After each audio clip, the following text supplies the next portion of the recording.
All right, wonderful. All right, welcome everyone. I'm going to be talking about product management today. My name is Rucha, and over here is the ACM portal code. So note that down right now so then you can put that in the portal code after. Awesome. So, okay, here's our agenda for the day. First, I'm just going to be talking a little bit more about me so you know what my background is, kind of where I'm coming from with all of this. Next, I'm going to be talking about what product management even is in the first place. Then we'll delve into a little bit about the product life cycle. So how is a product created? What is the whole steps from, just having an idea to actually having the full-fledged product? And then I'll talk a little bit about the journey into becoming a PM and where you might be and how to get to that position where you are a PM. Awesome. So the first section about me. Who am I? How did I end up here? Cool. So who am I? My name is Rucha. I'm a third year. I'm a computer science major, and I'm from Cupertino, California, where I currently am right now. I am currently president of ACM, and I'm also the product management lead at Product Space. Okay, so my journey looks a little bit like this. So in high school, I, again, went to high school here in Cupertino, California. For those of you who don't know, it's like in the middle of a very big tech hub. So my high school was actually down the street from the Apple campus. Everyone was kind of in this tech sphere. It was very much STEM oriented. And so I was always kind of around this stuff. But I had been involved in a lot of software things. So I was in like an app club, I was in robotics, I was like the software lead of my robotics team. And so you'd think that I would apply to CS right away in college, but that actually wasn't the case. So my senior year of high school, I kind of freaked out. I was like, oh my God, like, I don't know what kind of job I want to do. Like, do I want to be in front of a computer all day? Because that's what I was envisioning as a computer science major. And so I actually ended up applying everywhere as mechanical engineering. And so when I came to UCLA, I was actually a mechanical engineering major. And my logic there was, oh, I like building things, like I like machining, let me apply for mechanical engineering. But actually the summer before I got to UCLA, I got roped into tutoring for iOS development. And so I was teaching this young girl how to make iOS apps. And I was surprised. I was like, oh man, like I do really like this. And so I was like, okay, you know what? Like, I like computer science. I'm fairly good at it. I might as well major in it. And I realized that just because I'm majoring in computer science does not mean that there's a linear path. I could go into patent law. I could go into management. And so I always kind of knew in the back of my head that I definitely wanted to try out software engineering. But if I didn't like it, it's important to know that there are very many paths you can take and that the computer science degree opens up so many more opportunities rather than just software engineering. So after my first year of college, I actually interned at Facebook through the Facebook University program, which is a program they have for first and second years. And this was really cool because it was structured, so there were 3 weeks of iOS development. And this time it was in Objective-C, so I was a little sad because I could not use Swift, lots of brackets. But it was a really good time. You learn how to make a lot of apps. They take you through, all these details. And then the final 5 weeks, you're actually working in groups of 3 to create an app of your own. And it is really that broad, like knowing iOS development, make an app. And so that was a really cool experience for me because I got to, it was the same kind of process of creating a product where you have to think about it, you have to make the idea, you have to drive the vision for it. And then only when you have that kind of goal laid out, can you actually start building it. So that was really interesting for me. I actually got an offer for a software engineering position for the internship for the next summer. So I figured I would try that. I would see, is this for me? And so I went there, and I'll talk a little bit more about this afterwards, but it was a really cool experience. And after this, I decided that I would apply to both software engineering and product management roles. And so this was like this past summer. So I ended up interviewing for both, and I got an associate product manager internship position at Salesforce, which is what I'm going to be doing this summer. So let me talk a little bit about that. Okay, so why PM? How did I end up here? What was that summer as a software engineering intern at Facebook? So for me, if you don't know, Facebook has a TikTok competitor in the App Store currently called Lasso. And you can go on, it's very similar to TikTok, but I was on this team for the entirety of last summer. And it was a super interesting experience because the team itself was pretty small. And so that was really interesting being on a small team, but in a big company. But because of that, I got to experience a lot of cool things. I got to sit in on meetings talking about our marketing strategy, talking about the design for all of this. And I found that I loved that. I loved kind of listening to how people were driving the vision for this product, thinking about our goals, figuring out who our users for, and really, modifying what we're doing to build for them. It was really rewarding building features as a software engineer to do it, and you were like, oh, I built this is super cool. But I found that more and more what I was drawn to was actually, defining the vision, thinking about our user. And that was what ultimately led me to be like, okay, I'm going to recruit for both software engineering and PM. So that is my journey. Before I move on to the second section, are there any questions? Feel free to drop them in the chat. I'll be stopping after each section to kind of ask for questions.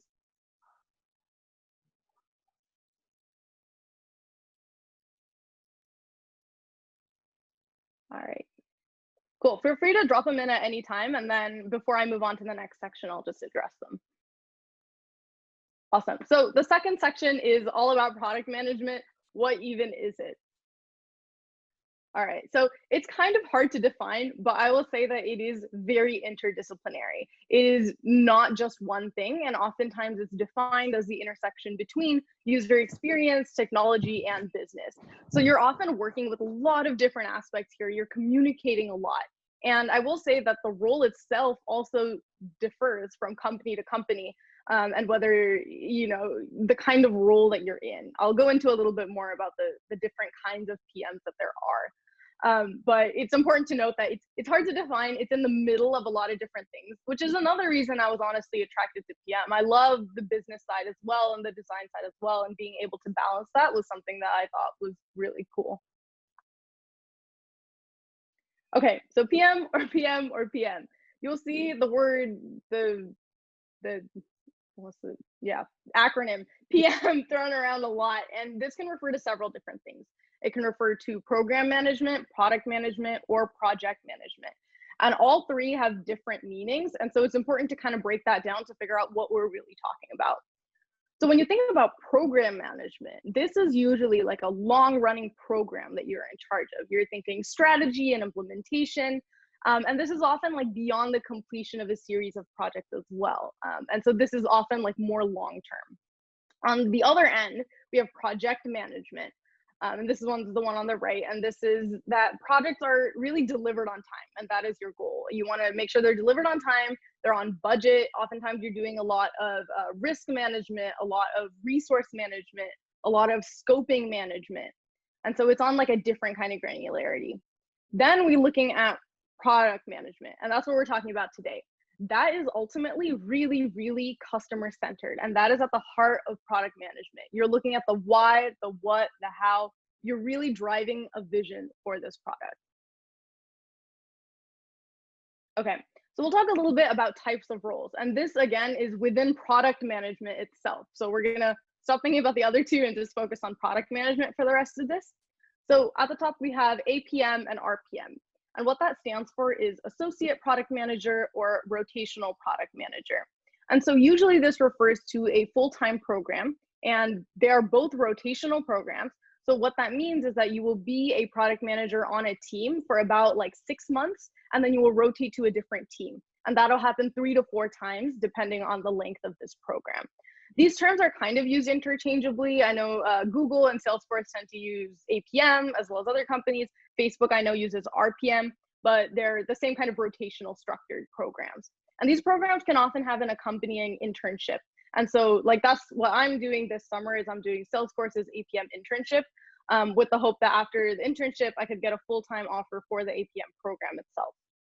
We also have things like technical product management, and you'll see that a lot. Oftentimes this is at a different kind of, again, like granularity and a different focus. So for example, I know Facebook's technical product management focuses a lot on infrastructure teams. And so in that sense, you're not necessarily looking at the product from that lens, but really looking at infrastructure and how you can deal with that. The one at the bottom is PM. And so basically what this is full-time. This is what happens after the APM or RPM program, for instance. You drop your associate title or your rotational title, and you're considered just a PM. That's one way to get to PM. Another way to get to PM is if you are, well along in your career. Again, you can transition to PM at any point in your career. But if you do transition to PM, oftentimes you won't do this APM or RPM program. You will go directly into product management and you'll have the title of PM. All right. Are there any questions about that before we move on? All right. Okay, so now we'll talk a little bit about the product cycle. And so I kind of mentioned this before, but basically the product goes through many different stages before you finally get to see it, right? And so at the beginning, we have research. This is when you're really defining your user needs. You're thinking about your business goals. You're doing competitive analysis to see what other companies do. And we'll go into each of these in depth a little more, but just to give you a high level overview. The second stage is define. So this is when you're looking at all your research and you're really figuring out, okay, this is my problem. This is what I'm going to focus on. Then we have our ideate stage. So now that you have the problem and you have the research, you're going to brainstorm a ton of different solutions. You're going to look at different use cases for the product. You're going to be surveying your users, and you're going to be looking at just the overall workflow of it. Then you're going to be building it. And by building it, I mean from design all the way to engineering. So you're going to be doing a lot of wireframing, interactive, low, high fidelity mockups. And then after that, you're going to engineer it. And after you engineer it is when you test again.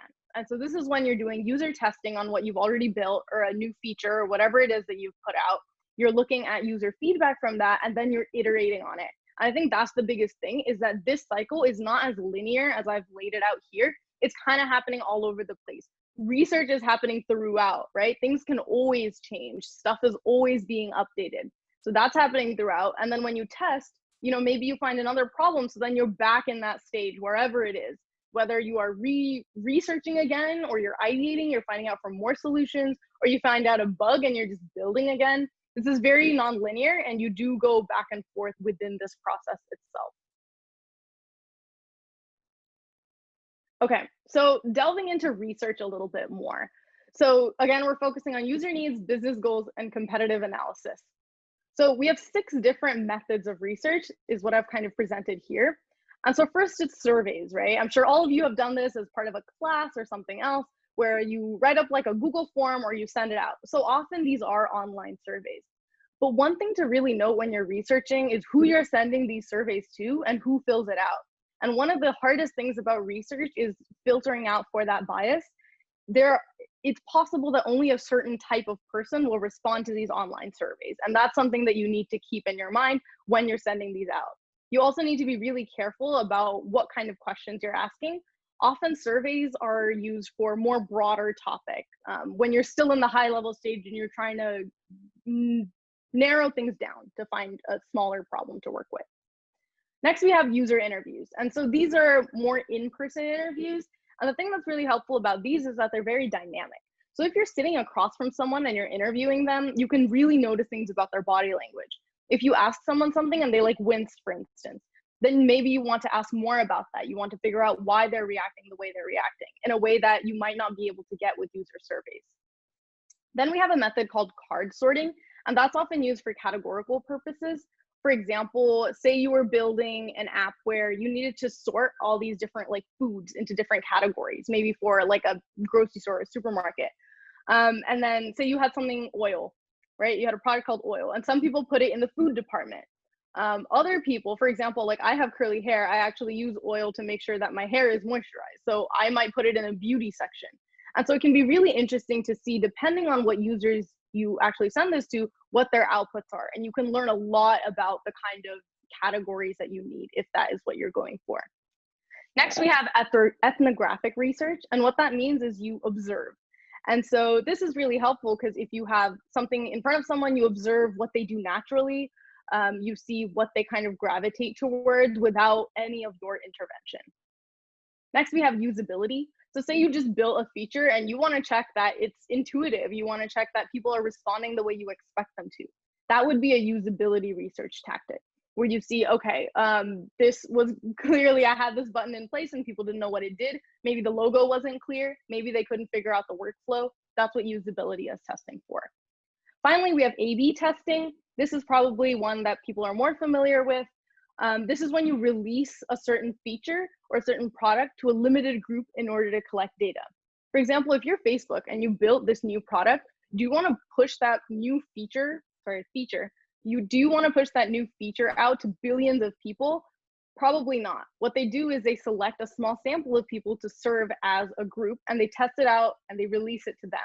Then they can go back and they can collect statistics on that group so that when they do finally push it out to all of their users, they have a better idea on what that product is and that it's actually successful and reacting the way they want. Okay, so a couple key things to take away. Research is hard. You need to know what you're researching for. And in addition to that, you need to know what is the best method to use. We saw 6, there are even more, but really knowing what you're going after and what stage of research you're in so that you can really focus in on one. The other thing is avoiding bias in your questions. So this can be very difficult. I've done this through one of my club's product space, and it's difficult to ask questions without wanting people to answer a certain way. So for example, if you ask the question, how badly did this turn out? How badly was this experience? Then the users are actually thinking, oh, was it bad? Maybe that's a thought that hadn't even occurred to them before. But suddenly, now that you've put in that idea into their head, that's all they can think about. Or for example, do you want this feature to be faster? Say they thought it was fast enough, but if you're asking if it wants to be faster, the answer is likely yes, or they're going to reconsider what they had initially perceived. All right, so when it comes to doing competitive analyses, you are really looking at other competitors in the market and you're trying to analyze them. You're seeing, okay, how do I fit in? What are they doing? And so a SWOT analysis can be really helpful for this. And what you're looking at here are strengths, again, and weaknesses. Those two are pretty self-explanatory. Then we have opportunities, right? So opportunities are, what kind of trends can I take to my advantage? What is, good here that I, again, can make an opportunity out of? And then we have threats. So these are honestly like other competitors in the scene. What is a threat to my product? So let's do this. I want people to participate in the chat, but we'll use Twitter as an example. It'd be good if we could get at least 3 for each. So what are some strengths that Twitter has? Feel free to put them in the chat.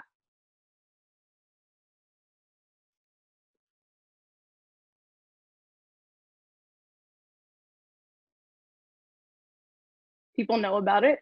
UI is great. Community, large audience, live, no cost. Yeah, these are awesome. You can see what's trending. Yeah, totally agreed. Okay, awesome. What about weaknesses? Yes. Politics. What else? Narrowcasting due to customized feeds. Good one. What's one more weakness Twitter has? Focus on text. Require multiple tweets for long points. Cool, awesome. Okay, these are great. Let's move on to opportunity. What kind of opportunities can Twitter leverage?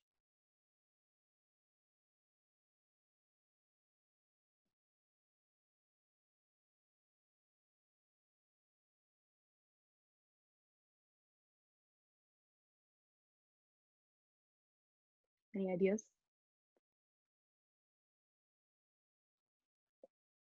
Targeted ads based on kinds of tweets liked and posted. Cool. Awesome. So a couple more that I've been thinking of, like it's easy to get that wider reach because of the way that the likes and retweets are structured. It presents an opportunity for a shift in social media sharing to make it more public oriented.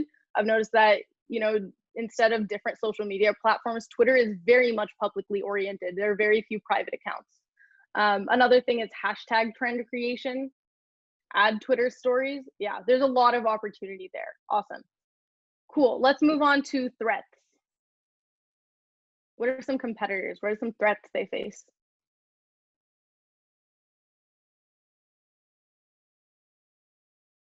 Reddit, Facebook, Instagram, LinkedIn. Yeah. Yeah, definitely. Other social media companies, TikTok. Yeah, awesome. Okay, these are all great. Cool. So that's kind of how you do it, right? And this is one way to kind of analyze a company. There are a lot of different categories that you can look at. But in general, this is a good way to kind of break it down and see, okay, now that my competitors are doing this, what is my product going to do? How is this going to be differentiated? What kind of strengths, weaknesses, opportunities, and threats is my product posting? Okay, so that concludes our research stage. Then we go on to the define stage, right? And this is really knowing the problem. So what am I focusing on? What problem am I tackling? You've done all this research. So now you can see, okay, what are the user's actual pain points? What should I choose to focus on? And this comes with a lot of trade-offs, right? Like, what are you giving up as a result of this? And so one example of defining the problem, for example, is Twitter reply feature.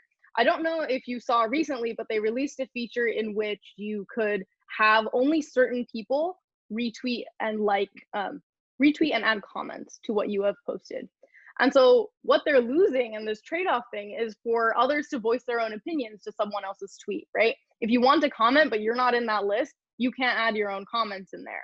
But what you're gaining is potentially a safer platform. And so people can be more eager to convey their opinions without fear of attack. And so there is a trade-off there. And it's interesting to kind of think about how they analyze that product before putting it out. But that is the definition of their product. Okay, another thing I want to talk about is market segmentation. I don't know how many of you have heard of this term kind of thrown around, but basically what this means is that you want to target different market segments. And so within these different segments, you have, geographically differentiated, demographically, psychographically, and behavioral. So geographically, obviously, maybe you're targeting users in different locations. Demographically, maybe you want to focus on women instead of men. Psychographically, you are differentiating according to like opinions is what that means. And then behavioral is, how people behave. So maybe you want to target people who are more active, or maybe you want to target people who really like reading. And so what that allows you to do is kind of, again, have this one product so split up for different segments. And this is really cool because you can make separate offers and separate marketing because of this. I will mention a lot that PMs have to work a lot with product marketing managers and then product designers as well. So that's something to really keep in mind. Everything, again, is a common effort.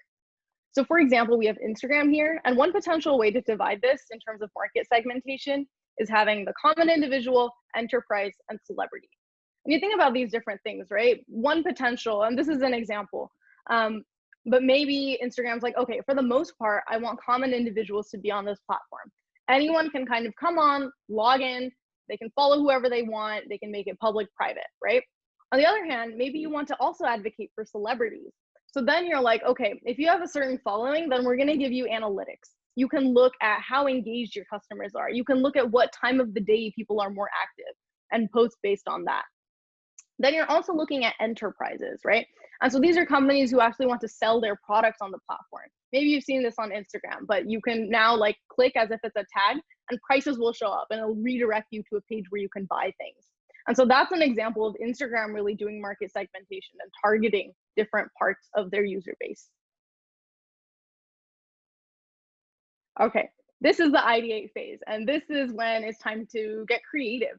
You know your problem, you've defined it, you've done your research, and now you're really thinking of solutions to that problem. And there are several ways of going about this. So one more thing to note is that trends are super important for this ideation process. And one of the prime examples that people often think of is stories, right? And that started out as Snapchat stories. I saw someone mentioning stories in the group chat earlier, but that's essentially how it started, right? Everyone saw the popularity of Snapchat stories, and then Instagram saw and defined a problem and was like, oh, this is a trend that Snapchat's been using. Maybe we can use that for ourselves as well. So now Instagram has stories, I think Facebook has stories, and LinkedIn, I think, is having stories. I could be wrong there, but there are stories just across all of these platforms. And so noticing trends is really important. But also know that there's never a single solution, right? You'll need to be able to compromise. You're going to have to think of different trade-offs. And there are going to be so many factors to consider, like marketing, for instance, right? Or design. You may be limited in what you can do. So you really need to consider all of the different factors. And that's when you can finally get into the build stage. So to define a wireframe, for those who have never heard of it, it's a way that you can basically communicate your main ideas and get ideation and feedback really, really fast. So you can kind of jot down what you're thinking and people can be like, oh, I like that, I don't like that. And it's easy to kind of communicate. I also want to mention that throughout this process, PM's role in all of this is different depending on the company, right? So if you're at a smaller company, then maybe you're taking on more of these roles versus if you're at a bigger company, it might vary. So I'm just going through these because a lot of designers end up doing this as well. But for a PM, if you're trying to, sketch out an idea for a feature you have, this is also important. So I'm just putting that out there in case it was a little confusing. So again, we have low fidelity and high fidelity mockups. These are examples of low fidelity mockups. You see that they're drawn with pencil, super rough. They're like not clickable, they're on paper. And so again, it's just super rough and super visual. Then we have high fidelity mockups. And so these two are actually both made in Figma. The one on the left is made by my friend Caitlin from Product Space, so shout out. But yeah, these are, again, like high fidelity, made online. They're often clickable. So you can play through them. You can click a button and it'll change to a different mockup screen. Again, this is not engineered at all. This is not starting to be built in software, but this is a design software that's used to create this visual. Okay, from there, then you can finally engineer this. So you can see how your progress is going. You have to constantly keep up the communication between engineers to see, what's feasible. It's possible that some features are on Android that are not the same as iOS, and you have to make sure that your product can handle that, your designers can handle that, and in the end, you will reach this engineered product. And you might find that you need to iterate and do more research, and that holds true for every single part of this process. All right, then comes the final stage, the test phase. And this is a couple important things to note. This is definitely a cycle. You have a lot of user testing now that you have your final engineered product, right? Maybe you want to do that A/B testing where you're releasing it to a small group of people, seeing how they like it, and then go back and iterate more on it before releasing it to everyone. User feedback is also huge and very important here. Maybe you're doing more of that usability testing, seeing what they think about it, and then again, iterating on this process. So it's a constant cycle. I also want to note that constant change is completely normal. For example, maybe your market segmentation is changing, right? You see, maybe you want to add a new section of the market. Like Instagram primarily only had individuals before, and then they started to segment their market. Market segmentation can happen at any stage, again, in this product cycle. And so then you also have technology, right? Technologies can change. Say AR has gotten really big and accessible now, and you want to include that as part of your product, then that's a technological change that you're implementing. Another thing is just circumstance. I mean, we've seen this now in the age that we're in. And one example is Twitter's bar here. There didn't used to be a COVID-19 button there, but now that you've seen this testing, you've seen a lot of people are looking for news specifically on the coronavirus, they added a tab for that. And that's an example, again, of getting feedback, seeing the circumstances, and then changing accordingly. All right, does anyone have any questions? I know that was a lot about kind of the product cycle and all of that. So any questions before we move on? No? All right. Okay, so next we're going to talk about the journey to being a PM. How do you get there? Okay, so I want to reiterate that the path is never linear, especially for PM. People come from all over the place. So me currently, I majored in CS, and right after doing undergrad, I plan to go into product management. That is definitely not like a normal path that everybody takes in order to get to PM. There's so many different ways. Some people do grad school before doing PM. Some people are software engineers for years before switching to PM. Some people aren't in tech and they go to PM at any stage. Some people work for years, again, like not in tech, and then decide to go to PM, but they get their MBA in between to sharpen up on business skills before becoming a PM.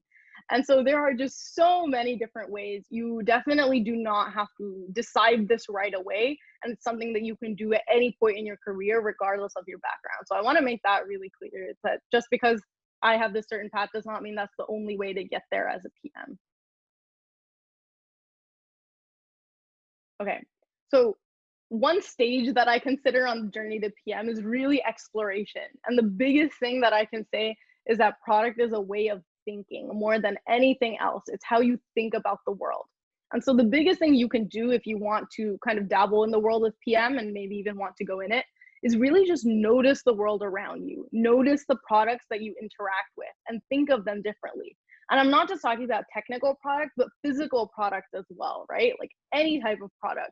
Think about what went into creating these. Was I even the intended user? Am I thinking of a certain use case that the people who are creating this weren't even thinking of? And so that's all really important to consider. And again, this goes for stuff like apps, stuff like a water bottle, stuff like a microwave, thinking about all these edge cases. It can be really interesting how your perspective shifts when you're thinking about these different things. But more than anything, I want to reiterate that product is definitely more of a way of thinking than anything else. Okay, so kind of delving into that a little bit more, there are a lot of good books that actually delve into different ways of thinking in a product fashion.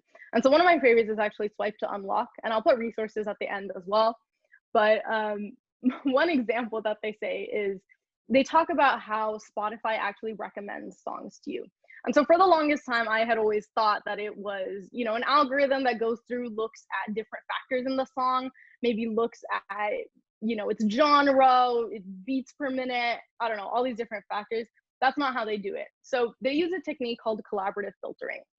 And what that means is they look at what songs you really like and they note those down. And then they look at other users who like the same type of songs and what other songs they listen to that you don't know about yet. And it's those songs that they pull and they suggest them to you. And so it utilizes the community, and because they have such a large user base, they're able to do that, and they're able to see similarities between you and different users and pull from that. And that's how they actually give you recommended songs. And you'll see that this technique of collaborative filtering is used everywhere. It's used in Amazon for recommended products, and Netflix for recommended shows, YouTube for recommended videos, Facebook friend suggestions. And so this is a really interesting take, and it really goes to show like how you think about product, how you approach problems, and noticing trends. Again, you see this is just 5 companies that use the same technique, which is super interesting. Another thing that the book mentions is actually talking about how Nordstrom offering free Wi-Fi in their stores can actually lead to you getting targeted ads and specific product offerings. And I thought that was really interesting as well. I won't go into the details of it, but you should definitely check it out if you're interested. I was really surprised by how something like that could really affect your whole strategy. Okay, next we have an activity. This is a paperclip, and in the chat, I want you all to tell me what can you do with the paperclip, and don't be afraid to think big, think creatively. Trade it for a house, okay.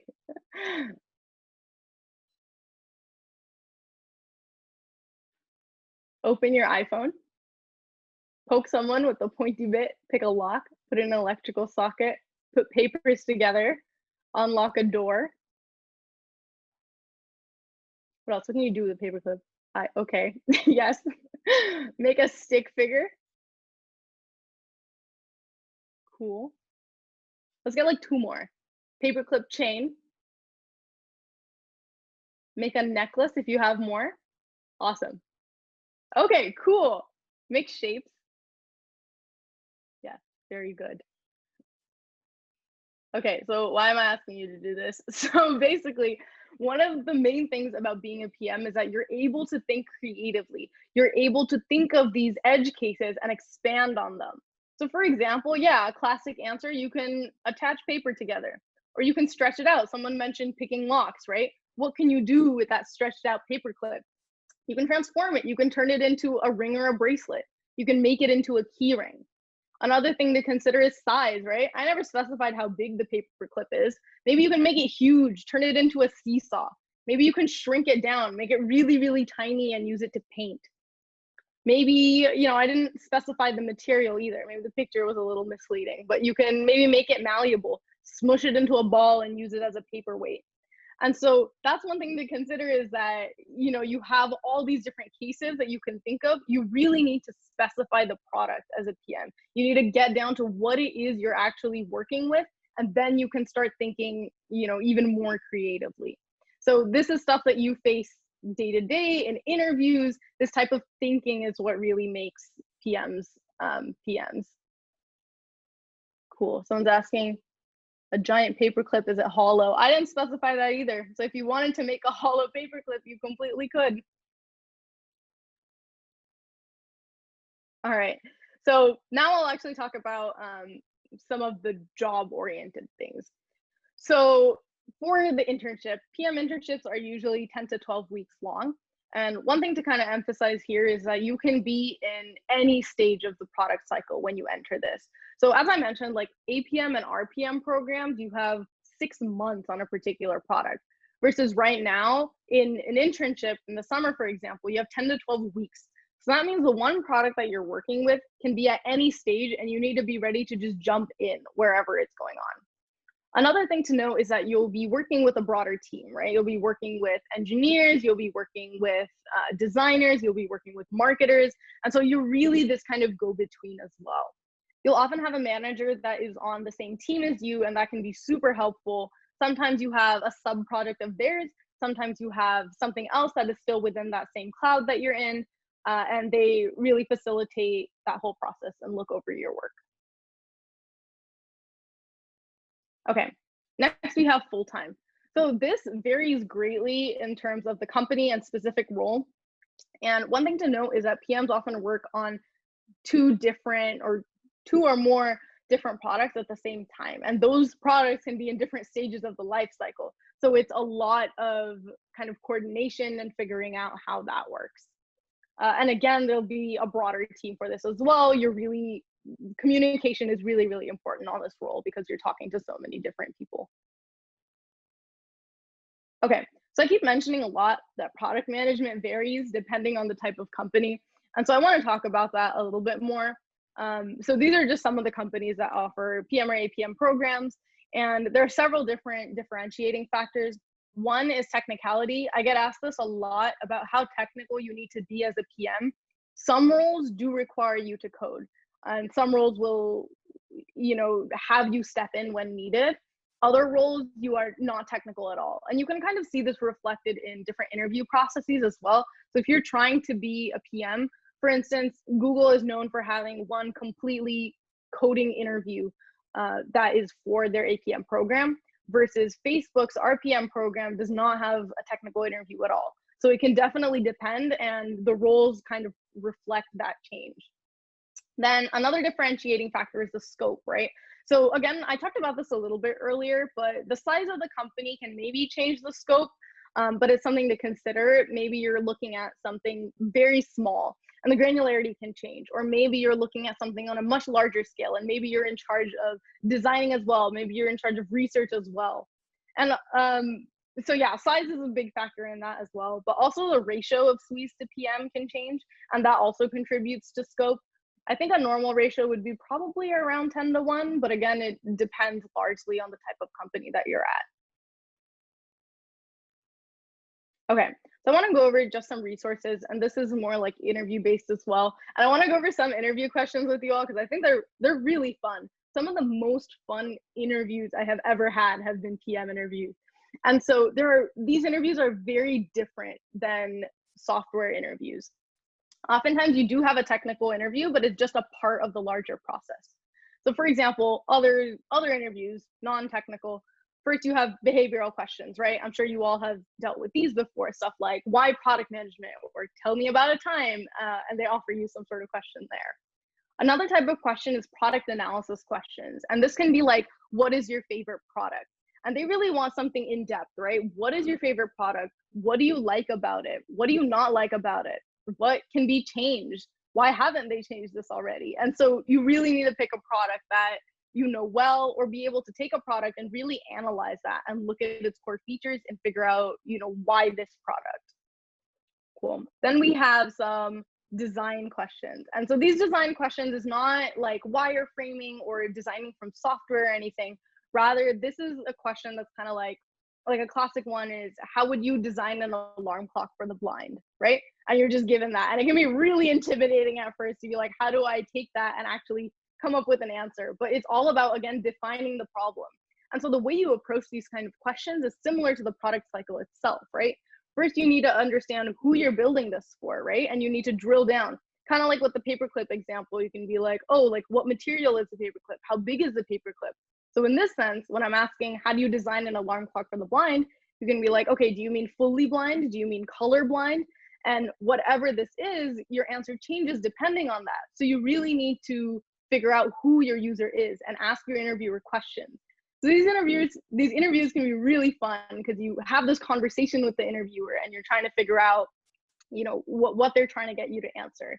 Maybe the alarm clock is just supposed to tell time. Maybe it's actually supposed to wake you up. Maybe it's supposed to give you random reminders. That's stuff that you kind of need to drill down and you need to figure out what you're building. And then you go on to the more creative aspects and be like, okay, how do I actually make this? Okay, then we have estimation questions. So these can be questions like, estimate how many tennis balls can fit in a school bus. And they can, again, these can be super intimidating at first, but it's all about how you approach them. So in these kind of questions, the actual answer isn't as important as how you approach it. And so what they're really looking for is, how do you break that problem down? And they don't expect you to know the size of a school bus, right? But they're trying to figure out how you think. Maybe you realize there are a certain number of rows in the school bus, or you realize, okay, I can lay down like 3 or 4 times on the length of a school bus, and how tall am I, and doing the math that way. So there are many different ways to approach this. Stuff like, how many tennis balls, right? How big do you think a tennis ball is? Oh, but it's a sphere. And there are a lot of different factors to consider. So it is very fun trying to figure these out. Then there are metrics questions as well. And these can be really interesting. So maybe you're given something like, say Instagram went down for 10 minutes and you notice that. How do you figure out what's wrong? What do you look at? And so they're really trying to figure out what kind of factors, what kind of metrics that you know to seek out and ask questions about, so you can really get down to the problem of seeing, okay, like, why did this go down? And so maybe you can ask stuff like, oh, was it in a geographical area? Or, did it go down for all users in that area? And really figure out, maybe it was a natural disaster. It doesn't have to be specifically involved with that product. And so it's, again, a very conversational, often type interview that you engage in. And so I would really recommend you, if you're interested and you like these kind of questions, it's really fun to kind of practice them and do them. All right. So I think one of the things that the questions also touches on is that you need to be creative but analytical at the same time. And that is a lot of what PMing is that you are being creative, but you're also grounded in what you do, and you need to make sure that everything you take is a careful action. So this also exemplifies just the kind of interdisciplinary work that you'd have to do on the job. So it is definitely a balancing act. Then you have, okay, so I listed a couple of resources for prep as well, if you're interested. I mentioned Swipe to Unlock earlier. This one's especially good if you're not as familiar with tech products as well, because it delves into all these like different types of stuff. Like I mentioned, collaborative filtering and Nordstrom's free Wi-Fi. That was both from Swipe to Unlock. So just like business trends and tech in general, it does a great job of explaining that. For actual interview questions, I would look to Cracking the PM interview. And Cracking the PM interview, if you've heard of Cracking the Coding interview, it is that, but for PMs. So very much along the same lines. They break down the different types of questions, how to approach them, examples, etc. And then Decode and Conquer is along the same vein. I haven't used this one particularly, but I heard that this one is good as well. So just some resources there. Then I want to talk a little bit about at UCLA in particular, how to kind of get involved in product. So Product Space is a club that I am a part of. It is very product focused. And so the way this club is structured, there are product managers, product marketing managers, and product designers. And so one of each will actually be placed on a team. And so this club is very fellowship centered. And so for the people accepted in the fellowship, you will be in these groups of 3 and you will be working to kind of create a product, go through that whole phase of user research and ideation, all the way up to and not including the engineering portion of it. So it's a really cool experience to kind of be in that product sphere, not just in management, but beyond that as well. ACM, of course, I know we have PMs on the dev team. Honestly, anything that lets you work in a project, whether or not that's technical, I think you gain a lot of skills in terms of communication. As you can see, even with these interviews, right? Like communication is so, so important in the way that you ask questions, the way that you understand the questions, and the way that you approach solutions after you know what you're going after. Then, yeah, Nova is along the same vein. I know they also recruit for product managers, if any of you are interested in that. And then also the entrepreneurship sphere, I think you see a lot of PMs come from that background. And so I've listed Bruin Entrepreneurs and Sigma Eta Pi. Both of them hold a lot of entrepreneurial focused events. I know SEP hosts like a Bruin Shark Tank project. So that is also very interesting, and some other things that you can check out if you are interested. So does anyone have any questions about this journey section? Because I know that was kind of a lot. Any questions about like internships or prepping, or how you know product is for you, etc.?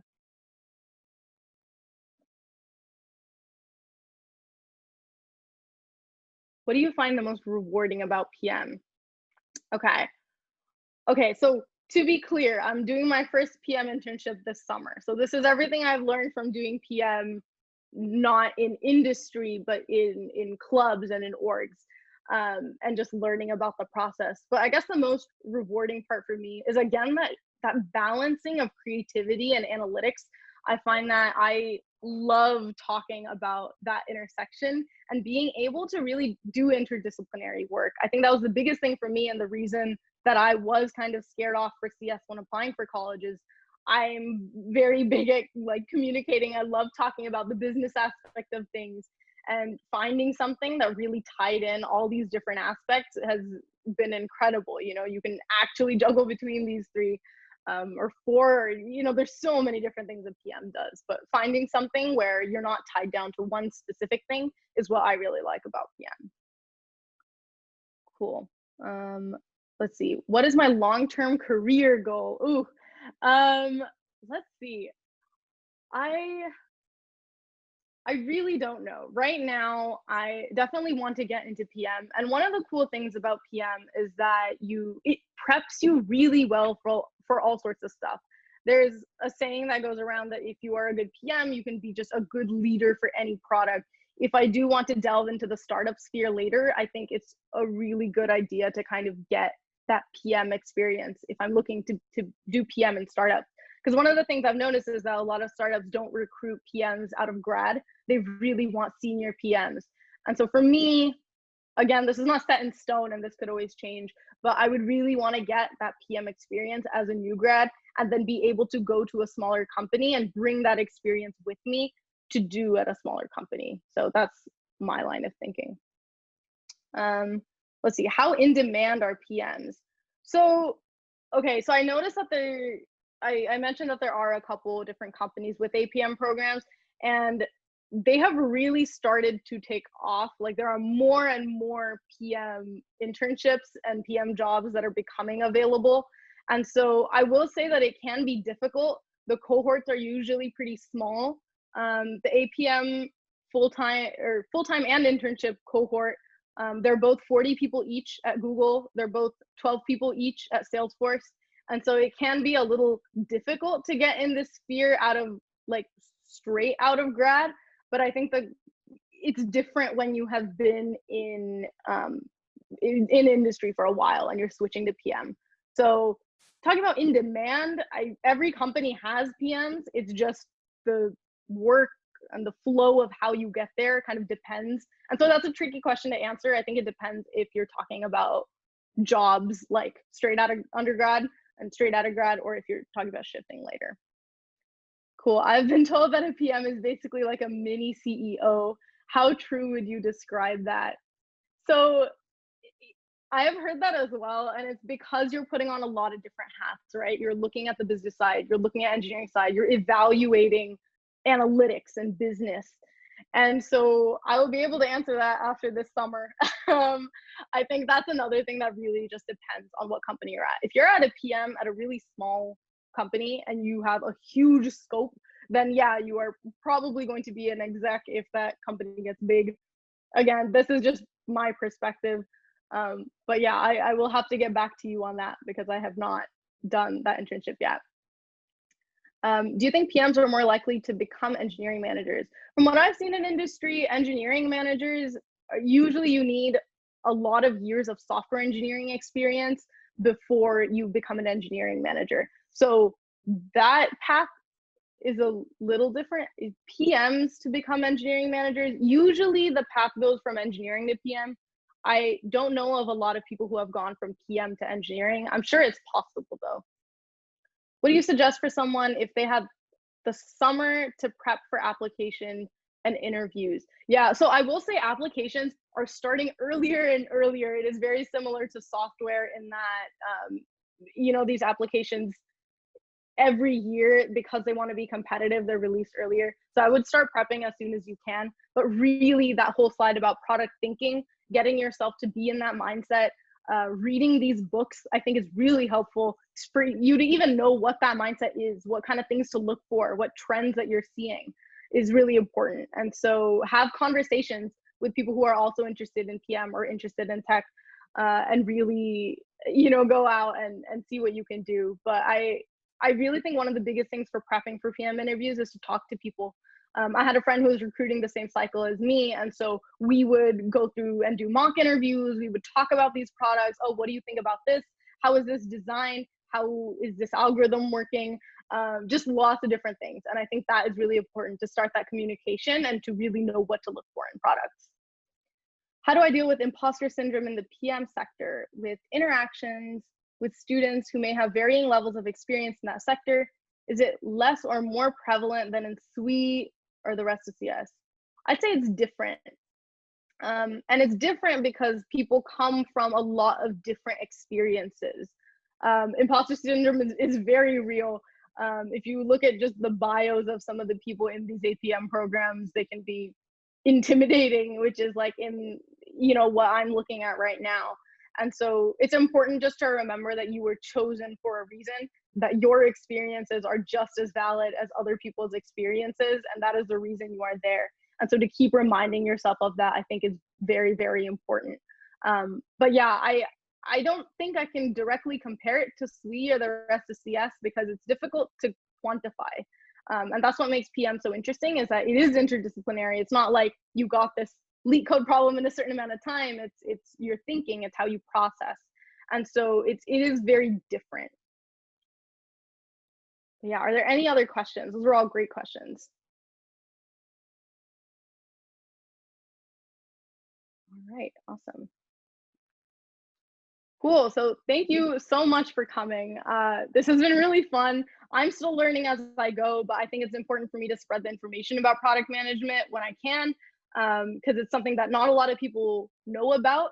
I am happy to talk more if anyone has additional questions. It'd be cool if Passion Talks continues next year to do another talk after I have gone through this internship experience and learned even more about product management in the industry itself. Please fill out a feedback form. I have put it in the slide. I would love to know what you guys thought of the talk, if you learned anything especially interesting. But yeah, if you have any questions about, you know, resources, stuff at UCLA, whether product is for you, stuff like that, please feel free to reach out. I am totally welcome to take any questions. But yeah, thank you.